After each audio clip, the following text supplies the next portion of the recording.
seleção de 94 fez mal ao futebol brasileiro? A seleção de 94 ganhou merecidamente a Copa dos Estados Unidos e o Brasil foi tetracampeão depois de 24 anos sem ganhar nada em termos de seleção brasileira, em termos de Copa do Mundo. Mas o que fez mal não foi o tetra, que foi merecido, mas poderia ser melhor, se não houvesse uma camisa de força tática no time, se o Parreira liberasse um pouco mais o Zinho, se aproveitasse melhor o Raí, que não estava bem física e animicamente, se desse mais guarida, mais apoio aos gênios Romário, sobretudo, e Bebeto. Ok, mas daí dizer que é um mal, o tetracampeonato mundial, você pode não admirar a seleção do tetra, mas como qualquer seleção campeã do mundo ou qualquer campeão, ele tem que respeitar. O que eu acho que fez mal ao futebol, e não só ao brasileiro, foi a derrota no Sarriá, porque se criou uma praga pragmática, um momento de trevas do futebol interplanetário com aquela Itália, que havia sido muito boa na Copa de 78 e com 10 titulares não foi tão bem em 82, mas mereceu depois do que fez com o Sarriá e do que depois o Paulo Rossi faria a partir do quinto jogo. Até o quinto jogo não jogava nada, fez 3 gols no Sarriá, 2 contra a Polônia na semifinal e o primeiro gol na vitória contra a Alemanha virou o craque da Copa, que para mim foi o italiano Bruno Conte, e o melhor jogador do Mundial e a Itália campeã e ele artilheiro da Copa de 82. Ali sim foi mal para o futebol, não só para o brasileiro, o time do Tele Santana perder. Aí se criou uma praga pragmática que pode jogar feio para ser campeão. Não era assim. E o Brasil do Penta, inclusive pensando já em 2002, nunca jogou mal, até porque o Penta ganhou 7 jogos. Mas enfim, o Tetra poderia ter sido melhor, poderia ter sido mais bonito, mas mereceu ganhar o Tetra. Ainda acho que poderia ser um futebol mais vistoso, ainda acho que muitos jogadores importantes não foram para os Estados Unidos para serem Tetra, mas não fez um mal ao futebol, nem ao brasileiro, ao mundial, a melhor seleção da Copa de 94 ser campeã do mundo em 94. Bom, algumas contestações. Primeiro, não achei que fosse a melhor seleção, a melhor era a da Holanda, mas deram um jeito, né, como sempre dão um jeitinho para a seleção brasileira, para o Brasil eliminar a Holanda. Ok. O problema maior é que, em cima do que o Mauro disse, ele me dá argumentos em cima dos argumentos dele. O Brasil transformou a seleção de 82 numa seleção de pé frios e depois, numa seleção, inclusive o Tele, depois numa seleção que cometia o erro de jogar bonito e enaltecia a seleção que jogava feio.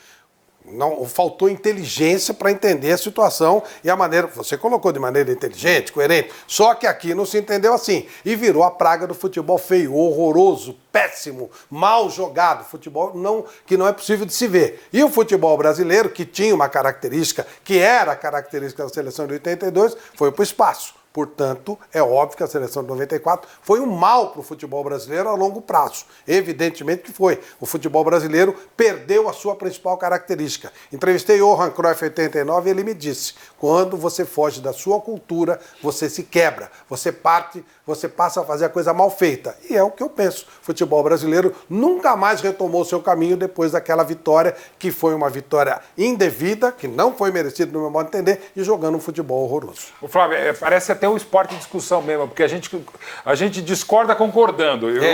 Eu acho que você não deixa de ter pontos positivos, mas assim, não vou culpar toda a seleção de 94, como acho que eles erraram muito ao dizer, não, viu? É assim que se ganha. Que não vale jogar bonito e perder como 82. Começou a guerra imprensa e sim, jornalista. A relação foi pavorosa.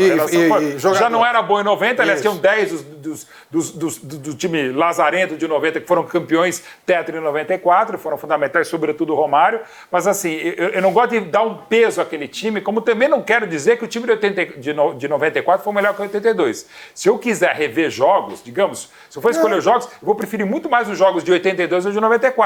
Mas vou respeitar. Mas sempre lembrando, o Brasil, para mim, mereceu ganhar 94, aí eu discordo do Flávio. Teve um jogo, o melhor jogo foi o segundo tempo contra a Holanda, não o primeiro no calor de Dallas, mas o segundo. Entendo também o calor que prejudicou a qualidade técnica da Copa, ainda mais um jogo, a final no Rose Bowl, começando a meio-dia. Até hoje é o maior calor que eu tive na vida. Eu também. O maior calor, eu também. Eu joguei com a toalha, um jogo horroroso e não dá para ser. E o Brasil ganhou de uma Itália que tinha um Baresi que havia passado por uma artroscopia e um Baggio que jogou com uma cocheira. Aliás, o Baggio jogou a bola na lua, porque ele mesmo disse que se ele batesse como ele batia sempre muito bem os pênaltis, ele tem até hoje o maior aproveitamento de pênaltis da história da Série A é do Roberto Baggio. Assim como o Zico perdeu em 86, o Baggio perdeu em 94. Aliás, Baggio, cujo maior ídolo é o próprio Zico. Mas o Baggio, ele falou, eu chutei forte aquela bola, porque se eu chutasse colocado, eu achava que a bola nem chegava no Tafarel. Então também isso acontece. Agora, daí para mim, dizer que é um mal pro futebol, eu acho que é um exagero. Eu acho que é um mal pro futebol, porque nós marcamos a seleção de 82 como time que joga bonito e perde, e marcamos a seleção de 94 como time que joga feio e ganha, e por osmose, ou sei lá, ou por falta de inteligência, todo time que tenta jogar um futebol... Eu vou dizer mais uma coisa. O Fernando Diniz é perseguido no futebol porque alguém lembra que ele tenta fazer alguma coisa. Não que fazia o que a seleção de 82 fazia, não. Mas ele tenta um futebol mais apurado, mais trabalhado. E o pessoal gosta do quê? Time feio, retranqueiro, bicudo, porque o 94 ganhou. Não são os jogadores, não é o Parreira. E o Parreira repetia toda hora, precisamos ganhar a Copa. Faz 24 anos. Razão nesse aspecto. Mas ele achou também o jeito de ganhar feio pra caramba. Não sei se ganharia se jogasse bonito. De qualquer forma, aquilo que foi uma exceção se transformou numa regra. E hoje o futebol feio ainda é usado. Quando você joga bonito e perde, não se aceita. Quando você joga feio e perde, se aceita. Ou seja, virou tudo de ponta cabeça. A cultura do futebol que eu conheci, futebol brasileiro, ela virou de ponta cabeça depois daquilo.